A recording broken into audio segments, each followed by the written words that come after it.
Well, when I was in elementary school, one of the things I liked to do at recess was to play a game that became pretty popular back in those days. It was a game called Mercy. Do you remember this one? I need someone to help me demonstrate. Mercy was actually a rather torturous game played mostly by boys, and it went like this. You grabbed fingers like this, and you each tried to bend each other's hands over backwards and stretch the fingers and knuckles until someone finally screamed, "Mercy!" And the other player won. Actually, we didn't just play that at recess. We played that at recess. We also played it in line, anywhere we would go in the schoolroom, and in the classroom, so much so that the school and the teachers finally had to make a rule: no mercy at school. A rather ironic announcement, but such are the lengths that teachers have to go to keep elementary school children in line. I thought of that game and that rule handed down by the teachers this week as I reflected on today's gospel story.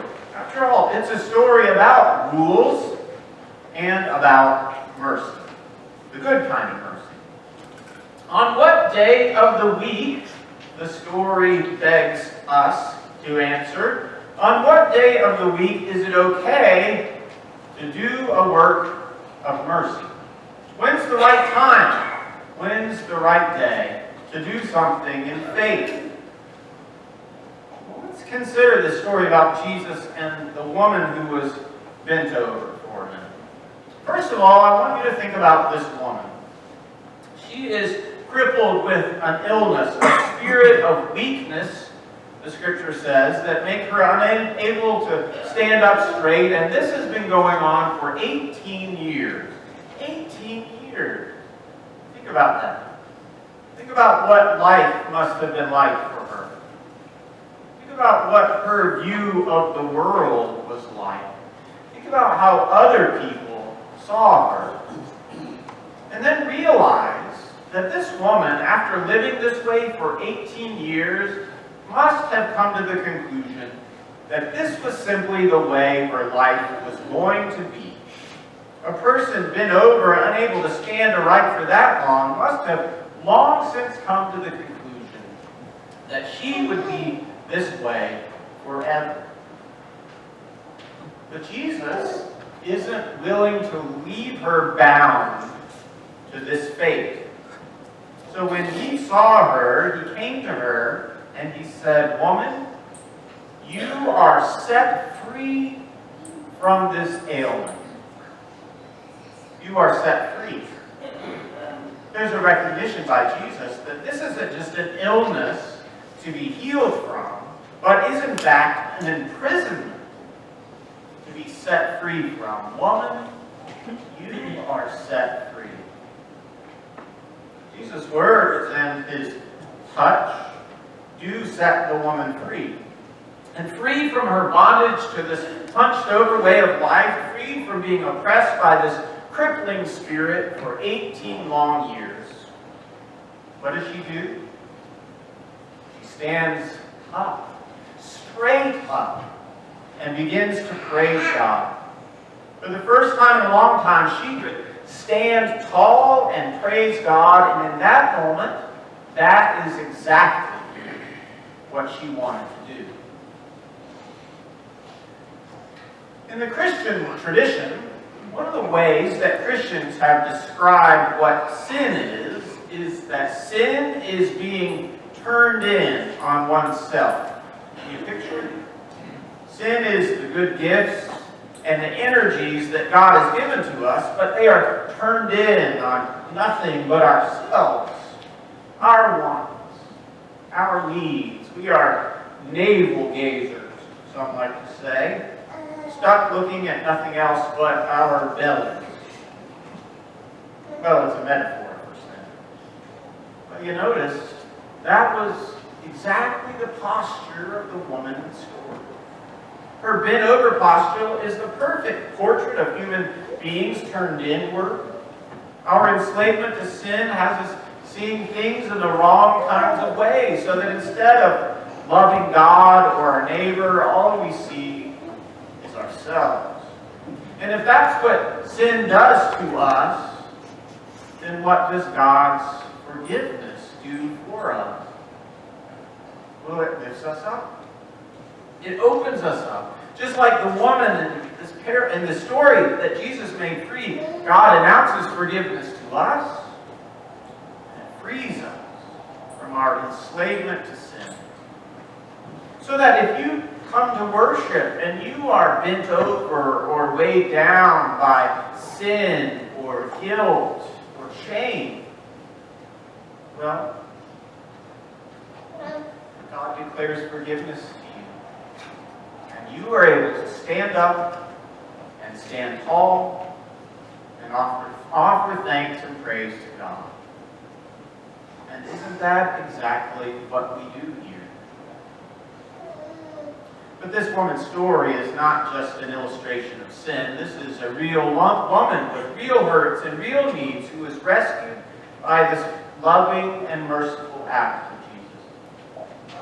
And there's a real controversy here because Jesus did this thing on the Sabbath. And great as it was for Jesus to heal this woman, there were rules to be considered. And the leader of the synagogue who was there that day wanted them to be considered. The leader of the synagogue, he wants to point out that there are rules, good and holy Jewish law, which said, you shall honor the Sabbath and keep it holy. And that meant no work. At least that's how the rules were interpreted, and for good reason. The rules against working on the Sabbath were supposed to be a gift. It was God's commanded day off. From the mightiest to the lowliest, everyone could take comfort and be renewed in God's given day of rest. So it's not that the rule was bad. It's just that in this situation, it didn't really work. What kind of rule intended to provide comfort and renewal for people would make it wrong to heal a woman suffering from such a condition? And that's Jesus' point. Ought not this woman be free on the Sabbath? Yes, she is worthy of this world. Even on this day, especially on this day, because it is always the right time to show mercy and announce freedom. Last week, a Kentucky judge was part of an emotional courtroom scene when she allowed a burglary suspect to meet his newborn son for the first time as she looked on from the bench. Maybe you saw this clip, this news story. Judge Amber Wolf had previously issued a no-contact order between James Roeder and his wife Ashley, who are co-defendants in a burglary case. But she made a special exception to the order after Ashley gave birth while the case was pending.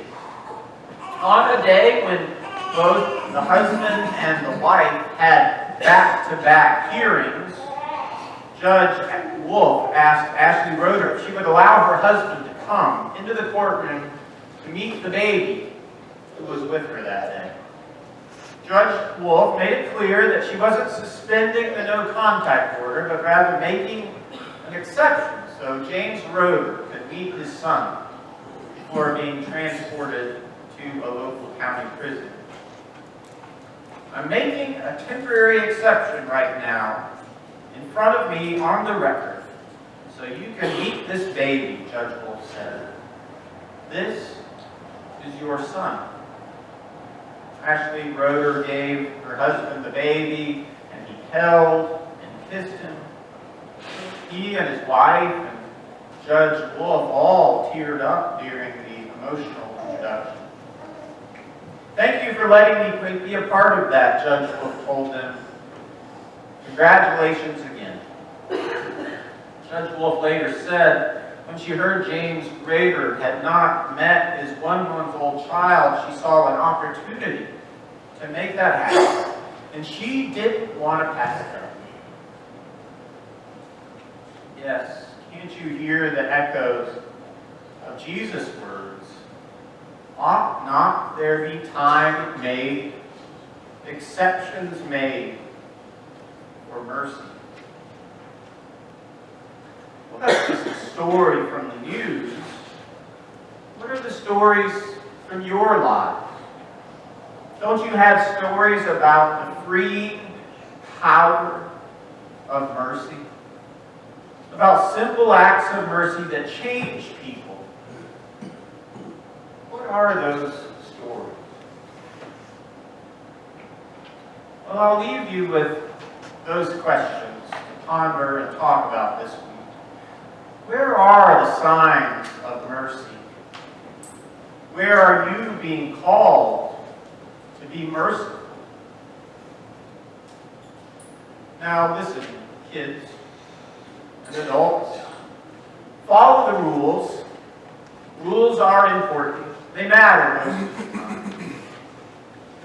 But make room for mercy.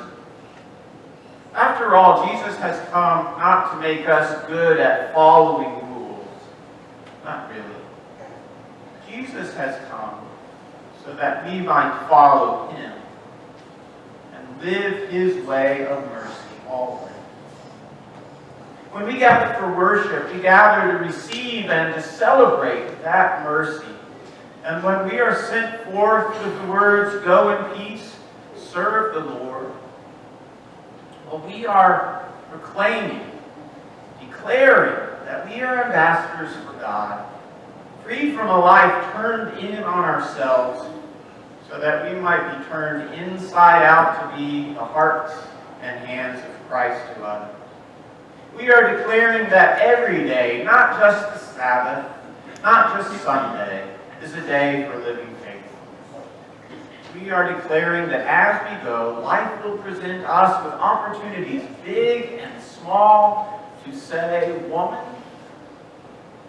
you are set free from your ailment." What is the right time? The right time to show mercy. Well, it's every day. Or as Jesus said in the synagogue, it's this day. It's this time. It's whenever there is an opportunity to reach out and lift up